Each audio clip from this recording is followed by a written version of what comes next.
Across China, an invisible wall is rising. Quietly, without warning, ordinary citizens are being summoned by local authorities and told to hand over their passports. There is no explanation, no legal document, and no clear reason. Only a single phrase repeated over and over again. It's the rule. Their only so-called crime is wanting to leave the country.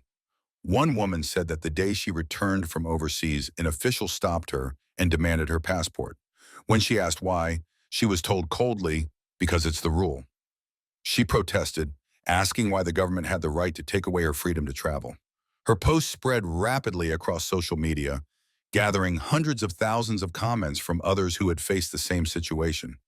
"It's been a year, and I still haven't gotten it back," one wrote. "They said it's just a temporary check, but it never ends," said another. What used to be a simple travel document has now become a tool of control. The government is now targeting the unemployed and retirees, claiming they might flee the country. A former banker shared that 6 months after retiring, he received a call from the police ordering him to turn in his passport, citing a system reform. That phrase has since become one of the most feared in China. According to multiple insiders since 2024, nationwide orders have been issued to recall passports under the name of national security. But what is really happening is a systematic restriction of movement. In 2025, border inspections became even more severe. At airports, travelers are routinely detained and interrogated for hours. One young man from Shanghai was stopped right before boarding a flight to South Korea. Customs officers seized his phone and read through his private messages. When he asked why, they told him it was for national security. He later wrote online, "I'm not a terrorist or a spy. I just wanted to see my friend in Seoul." His post was deleted overnight, and his account was frozen without explanation. This is China today, a country where speaking up means being watched. Authorities call these policies strengthened border management, but in truth, they have turned into a national lockdown. People are being forced to surrender their passports, and new applications are almost impossible to obtain. Even family trips are being blocked. Parents trying to apply for their children's passports are told that an invitation letter is required, even for a 2-year-old. When they ask why, officials simply repeat, "orders from above." These absurd rules have quietly become part of everyday life. And what's worse, they are no longer temporary measures. They are becoming permanent. One netizen wrote, "When I went to apply for a passport, they told me it's suspended nationwide. No one knows when it will resume. There is no explanation, no timeline, only silence." This is China in 2025, a country where losing your passport means losing your freedom, your right to move, and even your right to speak. Once traveling abroad symbolized hope and opportunity. Now it represents fear and surveillance, a fear that spreads from big cities to small towns, from the wealthy to the working class. People who wish to leave are branded as traitors. In towns and villages, people whisper that simply owning a passport makes you suspicious. Yet despite the fear, some still dare to speak out, saying, "We just want to live normal lives." The restrictions are not limited to ordinary citizens. Bankers, teachers, civil servants, and doctors, anyone working for state institutions, are also being targeted. A bank employee in Beijing recalled that when he joined in 2006, everyone had to submit their passports to the Human Resources Department. To travel abroad, employees needed written permission from their supervisors. After 2016, the rule was relaxed, but now the same restrictions have returned. What once was a country dreaming of prosperity has turned into a nation of control and silence. In today's China, even a passport, once the symbol of freedom, has become a mark of suspicion. Across China, a quiet storm is rising, one built not of noise but of fear. At banks and securities firms, every new employee must now sign a loyalty pledge, promising to surrender their passport. Even travel permits to Hong Kong and Macau are being confiscated under the banner of anti-corruption. But everyone knows the real reason. It's to stop people from escaping. One banker whispered, "They say we must be honest because we handle money. But this isn't about honesty. It's about control. They want to watch every part of our lives." Many financial institutions now demand full credit reports every 3 months. Every loan, every property, every asset laid bare for inspection. And this obsession with control is spreading. Teachers, once sent abroad for training, now find their passports seized too. We tell our students to chase their dreams, one teacher sighed, but we ourselves aren't allowed to dream anymore. Their frustration is quiet but contagious, spreading like smoke across campuses and staff rooms. In places like Xinjiang and Tibet, the grip is even tighter. One man who tried to renew his passport in Beijing was told, "Your ID can't be processed here. Go back to Xinjiang." He had lived in Beijing for more than a decade, paid taxes, built a life, yet was still rejected because of his birthplace. In this country, he said, where you're born decides your destiny forever. His words exploded online, shared millions of times, a cry from a generation trapped in invisible walls. Now, in many regions, those returning from overseas are met by police at their own doorsteps. "We'll hold your passport for safekeeping," they're told.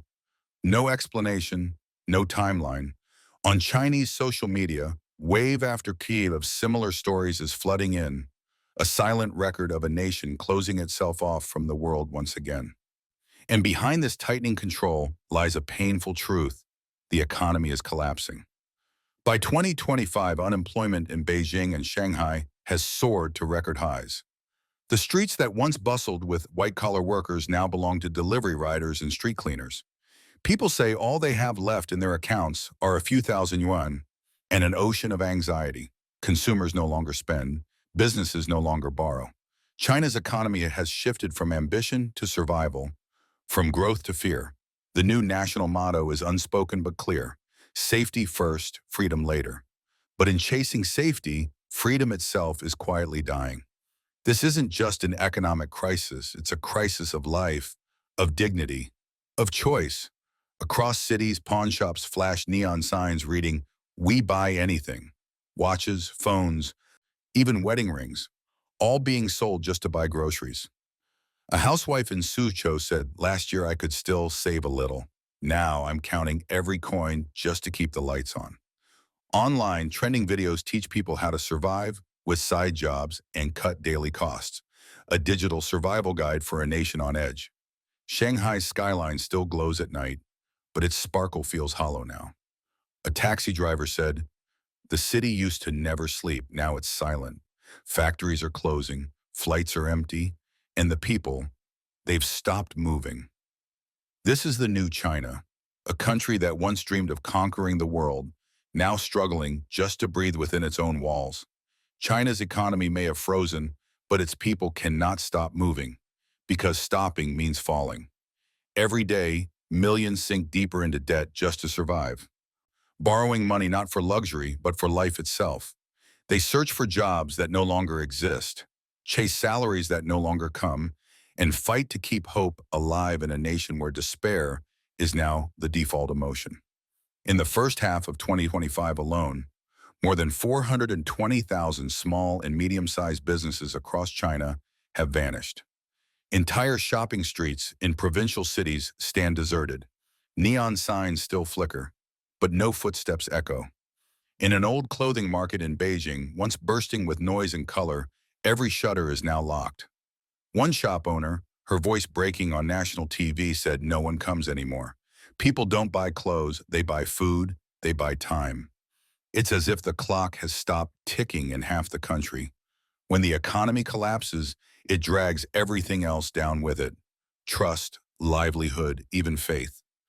Across China, people whisper of bank apps that suddenly stop working, of savings they can't withdraw, of homes lost overnight when mortgage payments fall behind. On the internet, viral videos show ghost-like cities, banks sealed, ATMs frozen, and people queuing in silence, holding useless bank cards like relics of a past that no longer exists. Yet the government keeps repeating one word: stability. But this stability feels less like peace and more like suffocation, the calm of a country holding its breath. People are not silent because they are content. They are silent because they know their voices lead nowhere. The freedom to travel, to spend your own money, to decide your own future, these are no longer rights, but privileges handed out to the obedient. Among the young, the dream of leaving China burns brighter than ever. And yet the exits are closing fast.